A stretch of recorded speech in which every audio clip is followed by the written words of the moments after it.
नमस्कार। मुझे समकालीन रंगमंच, आज के रंगमंच के बारे में बोलने के लिए कहा गया है। तो अगर हम आज के रंगमंच को देखें,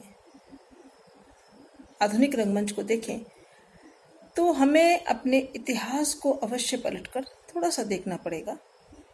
बिना ऐतिहासिक संदर्भों को समझे हुए हम आज के रंगमंच को नहीं समझ सकेंगे। बहुत ज़्यादा दूर जाने की ज़रूरत नहीं है। मुझे लगता है कि हम शास्त्रीय, लोक, कॉलोनियल और पोस्ट कॉलोनियल रंगमंच में और फिर आज के एकदम वर्तमान परिप्रेक्ष्य में जो भी रंगमंच हो रहा है, उसके बस इन भागों में हम बांट करके रंगमंच को समझ सकते हैं। आज जो भी जितना भी रंगमंच हो रहा है, जिस भी प्रकार का रंगमंच हो रहा है, एक तो उसको हम किसी भी तरह से डिफाइन नहीं कर सकते हैं कि आज भारत में, हमारे देश में इस प्रकार का ही रंगमंच हो रहा है। और ये बहुत ही अच्छी बात है, ये बहुत ही पॉजिटिव संकेत है कि हम ये नहीं कह सकते हैं कि सिर्फ इस प्रकार का रंगमंच हो रहा है। यानी कि क्लासिकल भी हो रहा है, फोक भी हो रहा है, एक्सपेरिमेंटल तो है ही, एक्सपेरिमेंट तो सब कुछ ही है। पोस्ट मॉडर्निस्ट अप्रोच को लेकर भी काम कर रहे हैं कुछ लोग। इसके साथ साथ डिफरेंट विधाओं, साहित्य से, कविताओं से, कहानी से, उपन्यासों से, इनके प्रभाव यानी पेंटिंग्स के प्रभाव में आकर के भी हमारे भारत में रंगकर्म हो रहा है। पहले हम इस तरह का कुछ विभाजन करते थे कि ये अमेच्योर रंगमंच है, ये कॉमर्शियल है और ये प्रोफेशनल रंगमंच है। मुझे लग रहा है कि आज की हमारी जो उपलब्धि है हमारे देश में, वो सबसे बड़ी यही है कि शायद इस तरह का विभाजन ही समाप्त हो गया है। रंगमंच अब सिर्फ रंगमंच रह गया है। उसको हम प्रोफेशनल है ये, और ये कॉमर्शियल है, ये एमेच्योर है, इस विभाजन से अब हम निकल सके हैं। ये हमारे समय की बड़ी उपलब्धि है कि अब रंगमंच रंगमंच है, चाहे वो किस भी अंदाज में करें, चाहे वो आप प्रोफेशनली करें, उसको कॉमर्शियली करें, या फिर आप उसको एमेच्योरिश अंदाज में उसको प्रस्तुत करें। लेकिन आप कहलाएंगे रंगकर्मी, आपका काम रंगकर्मी कहलाएगा। और वो नाट्य प्रस्तुति अगर अच्छी है तो सराही ही जाएगी, और अगर प्रोफेशनल्स कर रहे हैं और नाट्य प्रस्तुति अच्छी नहीं है तो जाहिर है कि वो नहीं सराही जाएगी। आज हम इस दौर में पहुंच गए हैं, सोशल मीडिया इतना स्ट्रांग हो गया है कि हर कोई अपनी वॉइस को खुले तौर पर कहीं भी प्रकट कर सकता है, कर देता है। लेकिन इसके अपने खतरे भी हैं। अभी जो टाइम चल रहा है, कोरोना का जो टाइम चल रहा है, क्योंकि मैंने सोशल मीडिया का जिक्र किया तो इस बिंदु को आना ही पड़ेगा कि अभी जो वक्त चल रहा है कोरोना का, इसमें किस प्रकार का रंगमंच हो रहा है, या किस प्रकार का रंगमंच पॉसिबल है, और इसके बाद की स्थिति क्या होगी। मुझे जो लग रहा है कि अभी जो सोशल मीडिया प्लेटफॉर्म पे रंगमंच यानी रंग प्रस्तुतियों का जो प्रयास किया जा रहा है, वो मुझे थोड़ा सा कमज़ोर लगता है। मुझे लगता है कि रंगकर्मियों को थोड़ा सा धैर्य और संयम रखना चाहिए।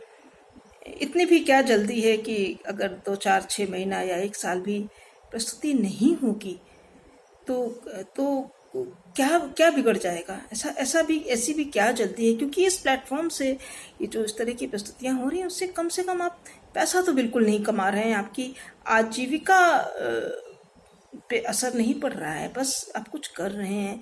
लेकिन मुझे लग रहा है कि रंगकर्म का, थिएटर का एसेंस इससे खत्म हो रहा है, सीरियसनेस खत्म हो रही है। कुछ भी कर देना, कहीं से कुछ भी कर लेना रंगकर्म नहीं है। ये बहुत ही, आप सभी रंगकर्मी हैं, सब जानते हैं कि इसको बहुत सीरियसली करते हैं। तो इतनी जल्दबाजी क्या है, अभी तो जीवन है, जीवन बचाएं। लेकिन कोरोना काल में एक ये बहुत अच्छा काम हुआ है कि रंगकर्म पे कुछ बहुत अच्छी लेक्चर सीरीज चली हैं। कुछ लोगों ने ये बीड़ा उठाया है, क्योंकि रंगकर्म थिएटर केवल प्रस्तुति नहीं है, केवल प्रस्तुति कर देना ही तो थिएटर नहीं है। और अभी जो आज का समय है इसमें तो बहुत आवश्यक हो गया है कि आप थिएटर की पढ़ाई भी करें, समीक्षा भी उसका बहुत इम्पोर्टेंट अंग है। प्रस्तुति है, उसके बारे में तरह तरह के जो जो ज्ञान है उसको रखना, उसको समझना, अपने सीनियर्स को सुनना, अपने अनुभवी लोगों को सुनना, साथ में वो युवाओं को भी सुनना। तो इस तरह का जो प्लेटफॉर्म अभी जो डेवलप हुआ है, मैं उसकी प्रशंसा कर रही हूँ, मैं उसके हक में हूँ कि कुछ बहुत अच्छी लेक्चर सीरीज शुरू हुई हैं जिससे युवाओं को भी फ़ायदा हुआ है, अनुभवी लोगों को भी अच्छा लगा है कि कम से कम उनकी आवाज़ दूसरों तक पहुंच रही है और वो अपने अनुभव शेयर कर पा रहे हैं, अपने ज्ञान को शेयर कर पा रहे हैं।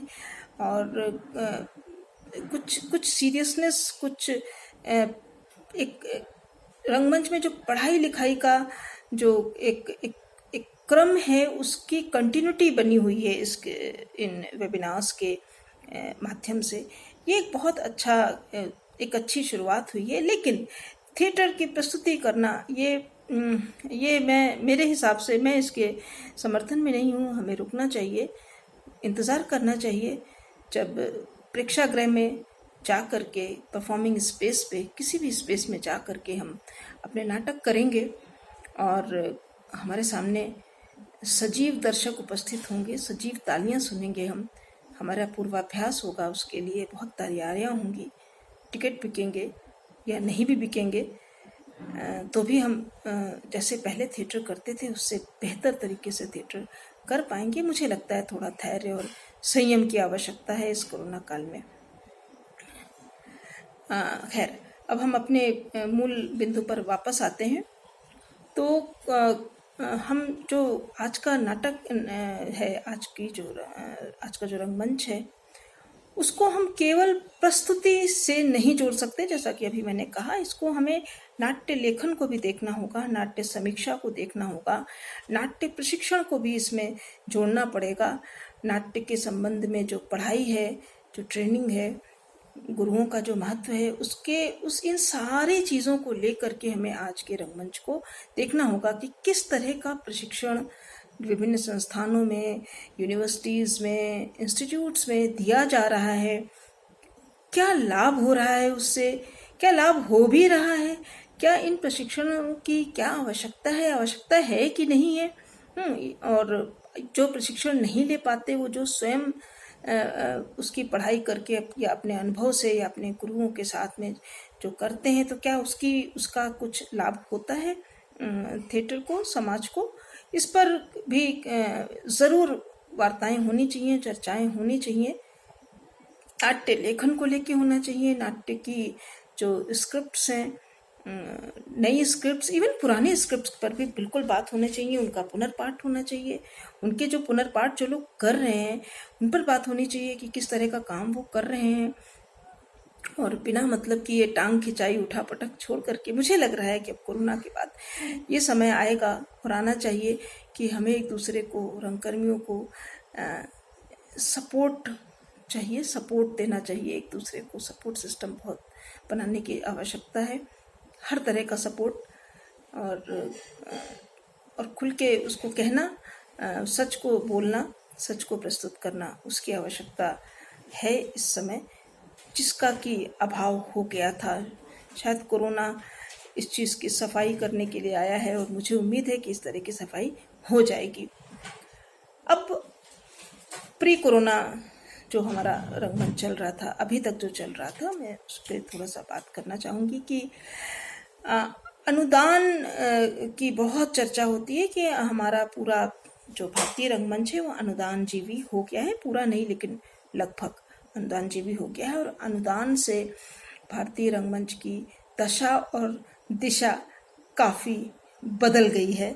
अब वो किस दशा को प्राप्त हुआ है, किस दिशा में चला गया है इन अनुदानों से, इस पर भी मुझे लगता है कि लोग बात तो करते हैं, चर्चा करते हैं, लेकिन कुछ कदम नहीं उठाया जा रहा है बहुत ज़्यादा इसके लिए एक समीक्षा के रूप में किसी समिति का निर्माण होना चाहिए। ये सरकार भी कर सकती है, कुछ इंस्टीट्यूट्स भी मिलकर के, कुछ अकादमियाँ इसको कर सकती हैं इस काम को, कि समीक्षा समिति बने और उसमें बिना किसी पायस हुए, बिना किसी लाग लपेट के उसकी संस्तुतियाँ प्रस्तुत की जाएं कि क्या सच में अनुदान ने क्या किया है भारतीय रंगमंच को, कितना लाभ पहुंचाया है, कितना हानि पहुंचाया है, उसकी दशा और दिशा को कितना बदला है, कुछ बदला भी है या नहीं बदला है, और अनुदान यदि ये इस तरह से ना होता तो क्या दिशा होती, तो हमारा रंगमंच किस दिशा में जाता।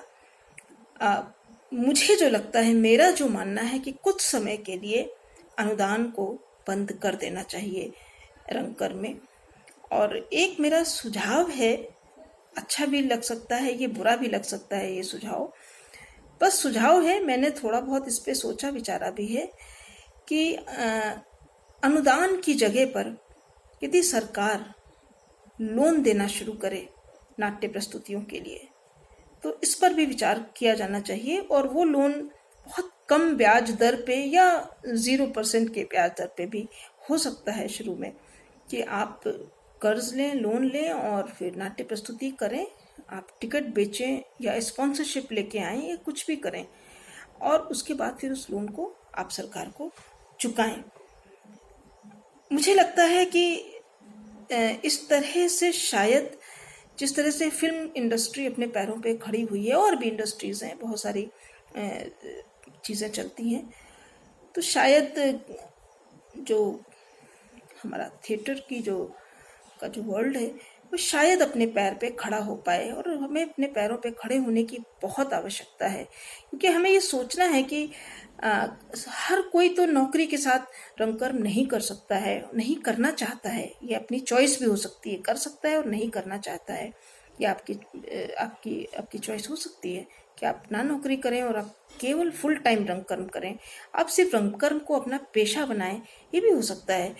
और बहुत से लोग ऐसे हैं जो रंगकर्म को पेशा बनाना चाहते हैं और बनाए हुए हैं, तो वो अपने पैरों पर कैसे खड़े हों, उनकी आजीविका कैसे चले रंगकर्म के माध्यम से, इस पर बहुत गहन विचार करना चाहिए। और सिर्फ आजीविका ही ना चले, रंगकर्म का जो एसेंस है, जो उसकी प्रयोगात्मक क्षमता है, जो उसकी संचारात्मक क्षमता है, जो उसकी संप्रेषणात्मक क्षमता है, वो भी बनी रहे, उसमें आर्ट रहे, उसमें सौंदर्य रहे, एस्थेटिक्स रहे, वो सब कुछ जो थिएटर में होना चाहिए, वो सब होते हुए भी रंगकर्म और रंगकर्मी दोनों अपने पैरों पर कैसे खड़े हो जाएं, कैसे खड़े हो पाएं इंडिपेंडेंट रूप से, बिना सरकार पे आश्रित हुए, बिना किसी और पे आश्रित हुए। मुझे लगता है इस पे विचार करना चाहिए कि हम खुद अपने पैसे कमाएं, कुछ भी करें, कैसे भी करें, लेकिन ये अनुदान की जो परंपरा है, उसने जो कुछ भी दशा और दिशा बदली है रंगकर्म की, इस पर विचार होना चाहिए। और इसके ऑल्टरनेटिव्स भी हमें खोजने चाहिए कि अगर हम अनुदान बंद कर रहे हैं तो फिर क्या और रास्ते हो सकते हैं हमारे रंगकर्म को जारी रखने के लिए, क्योंकि इसमें पैसा लगता है। फिल्म जैसा तो नहीं लगता, क्योंकि फिल्म में जब पैसा लगता है तो फिल्म बहुत ज़्यादा कमाती भी है, लेकिन फिर भी थिएटर में पैसा लगता है, और घरों से भी लोग लगाते ही हैं, और पैसा बचाने वाले बचा भी लेते हैं, वो भी एक अलग वो दशा और दिशा है, वो अलग एक रास्ता है। तो वो पैसा कहाँ से आएगा, और कितने शो आदमी अपने घर से लगा करके कर सकता है, कितनी देर तक वो रंगकर्म में ठहर पाएगा। तो इसके लिए मुझे लगता है कि लोन आदि की व्यवस्था की तरफ हमें बढ़ना चाहिए, या तो इसको इंडस्ट्री की तरह से डेवलप करें, लेकिन फिर इसके आर्ट फॉर्म का क्या होगा, कैसे इसकी आर्टिस्टिक वैल्यू बचेगी, इस पर मुझे लगता है विद्वानों को विचार करना चाहिए, और अवश्य विचार करना चाहिए। साथ ही रंगकर्मियों की आर्थिक, अब कोरोना का जो टाइम आ गया है, इसने बहुत सारी चीज़ों को सामने ला करके रख दिया है, ख़ासतौर से रंगकर्म से जुड़े लोगों की सामाजिक आर्थिक स्थिति के बारे में, राजनैतिक स्थिति के बारे में। मुझे लग रहा है कि रंगकर्मियों की राजनैतिक स्थिति तो कोई है ही नहीं, राजनीति में तो कोई दखल ही नहीं है, कुछ है ही नहीं राजनीति में, और शायद इसी वजह से सामाजिक स्थिति भी बहुत अच्छी नहीं है, और शायद इसी वजह से आर्थिक स्थितियां भी आम तौर पर बहुत अच्छी नहीं कही जा सकती हैं। अच्छी भी नहीं कही जा सकती हैं। तो कैसे रंगकर्म को एक रिस्पेक्ट हासिल हो, इज्जत हासिल हो, कैसे इसमें ट्रेंड, स्किल्ड, अनुभवी, एक प्रशिक्षण की पद्धति से गुजरे हुए लोग आए जो इसको हैंडल कर सकें, संभाल सकें इन चीज़ों को, कैसे उनकी आर्थिक स्थिति सुदृढ़ हो कि कम से कम अगर 3 महीने का लॉकडाउन होता है तो वो उनका घर चले, उनको कोई आर्थिक परेशानी ना हो। बिल्कुल ये जिम्मेदारी बनती है हमारे वरिष्ठ लोगों की, इस पे उनको सोचना चाहिए और बहुत गहन मंथन करना चाहिए। मुझे लगता है ये इस पे वेबिनार्स भी कर सकते हैं और सोच सकते हैं इन चीज़ों के बारे में। इसके अलावा रंगमंच में किस तरह के नाटक हो रहे हैं, क्या हम दिखा रहे हैं, हम समाज को क्या दे रहे हैं, किस तरह की स्थितियां हमारे समाज की, हमारे देश की हैं, और हम किस दुनिया की बात कर रहे हैं रंगमंच पे, अपने कहाँ खोए हुए हैं। इस पर भी अवश्य रंगकर्मियों को सोचना चाहिए, बिल्कुल सोचना चाहिए इस पर, क्योंकि जो हमारा आधुनिक रंगमंच है उसकी नींव हमारे देश के लिए अंग्रेज़ों के विरुद्ध लड़ते हुए ही पड़ी है। इतनी स्ट्रांग, इतनी मजबूत नींव को हम कैसे संभालें, वो भरभरा के गिर ना जाए, इस पे जो दीवारें बने, जो इमारत बने, वो उतनी ही मजबूत हो। हमारे जो कर्तव्य हैं हमारे समाज के प्रति, देश के प्रति, परिवार के प्रति, हमारे अपने खुद के भी प्रति कुछ वैल्यूज़ हैं, वो कैसे मेंटेन्ड हो, कैसे बने, ना केवल प्रस्तुति में बल्कि हमारे अपने जीवन में, रंगकर्मियों के अपने जीवन में कैसे उन वैल्यूज़ को हम इनकलकेट करें, इस पर भी चर्चा होनी चाहिए, ज़रूर होनी चाहिए। क्योंकि जो ये जो वैल्यूज़ हैं, इनका जो इनको जो डी वैल्यू कर दिया जाता है, इसी पर हमारी सामाजिक, आर्थिक और राजनीतिक स्थिति आधारित हो जाती है। तो उन वैल्यूज़ पे भी बात होनी चाहिए, उस सौंदर्य पे भी बात होनी चाहिए जिसे हम खोते जा रहे हैं अपने जीवन से भी और अपने रंगमंच से भी। और मुझे उम्मीद है, मुझे लगता है कि ज़रूर पोस्ट कोरोना जो थिएटर होगा हिंदुस्तान का, उसमें ये चीज़ें शामिल होंगी। और इस बीच में हम, हमारे वरिष्ठ जनों से मेरा आग्रह है कि वो इस पर अवश्य चर्चा करें। धन्यवाद।